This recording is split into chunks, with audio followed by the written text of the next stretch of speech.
ফ্লোরে টাইলস বসানোর কয়েক বছর পর আপনার ফ্লোর টাইলস এইভাবে উঠে যাচ্ছে অথবা ফ্লোরের ভিতর থেকে আওয়াজ বার হচ্ছে, কারণ আপনার টাইলস বসানোর সিস্টেমটাই ভুল ছিল। আজকে আমি আপনাদের সঠিক নিয়ম দেখাবো।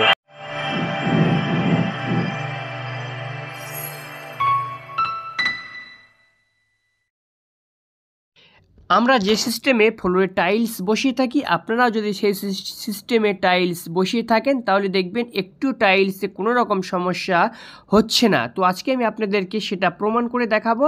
একটা টাইলস আমরা ফ্লোর থেকে কেটে তুলে দেখাবো যে টাইলসটা কত সুন্দরভাবে পারফেক্টভাবে টাইলসটা ফ্লোরে বসেছে। তো তার জন্য আমরা একটি টাইলস এখন কেটে নেব, নিয়ে টাইলসটাকে তুলব, তারপরে আমরা যে সিস্টেমে টাইলসটা বসাই সেই সিস্টেমটাও আপনাদেরকে দেখিয়ে দেব। তাহলে বন্ধুরা, আগে আপনারা দেখুন ফ্লোরে যে টাইলসটা আমরা বসিয়েছি সেটা কতটুক সঠিক হয়েছে। ফ্লোরের টাইলসটা আমরা কেটে নিয়েছি, এখন টাইলসটা তুলব, তুলে আপনাদেরকে দেখাবো টাইলসের পিছনে যে ঘোলাটা দিয়েছিলাম সেটা কিভাবে টাইলসের সঙ্গে ফিটিংস হয়েছে না ফাঁকা আছে জায়গাটা।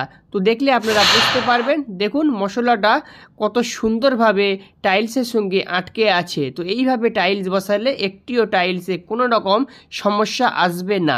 তাহলে চলুন এখন আমরা দেখে নেই ফাইনালি কিভাবে আমরা টাইলসটা বসাই। তো নর্মালি যেমন টাইলস সবাই বসায় সেইভাবে আমরাও বসাই। বালি সিমেন্ট দিয়ে লেবেলিং করে নেই, করার পরে যদি কোথাও ফাঁকা থাকে সেই জায়গাটা মশলা দিয়ে সুন্দরভাবে ফিল আপ করি। তারপরে আমরা যেটা এক্সট্রা কাজ করে থাকি সেটা হচ্ছে টাইলস অ্যাডাসিভ। তো 2 নম্বর টাইলস অ্যাডাসিভ দিয়ে আমরা টাইলসের পিছনে এইভাবে একটি কাটাকর্নিকের সাহায্যে এটা আমরা দিয়ে নেই। তারপরে নর্মালি যেমন ঘোলা জল দেওয়া হয় সেই রকম ঘোলা জলটা সুন্দরভাবে দিয়ে দেই আমরা।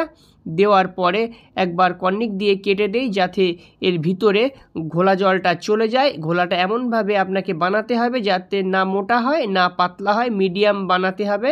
বানানোর পরে এইভাবে কেটে দিয়ে আরেকবার আমরা ঘোলা জল দিয়ে নেব। তারপরে আমরা টাইলসের পিছনে যে টাইলস অ্যাডাসিভ দিয়েছিলাম সেই টাইলস অ্যাডাসিভ দেওয়া টাইলসটা আমরা সুন্দরভাবে এইখানে ফিটিংস করব। তবে অবশ্যই আপনারা এইখানে রাবারের হাতুড়ি অথবা ভাইব্রেশন যে টাইলস ফিটিংস মেশিন আছে সেটা দিয়ে আপনারা টাইলস ফিটিংস করবেন। তো কাঠের হাতুড়ি দিয়ে আপনারা ঠুকবেন না। তো নিশ্চয়ই আপনারা বুঝতে পারলেন আমি কোন কাজটা এক্সট্রা করে থাকি, যার কারণে আমাদের টাইলসের কাজগুলি এত সুন্দর। এই রকম ভিডিও আরও পাওয়ার জন্য এই ছোট্ট চ্যানেলটি সাবস্ক্রাইব করে আমাদের পাশে থাকুন, আমাদের সঙ্গে থাকুন।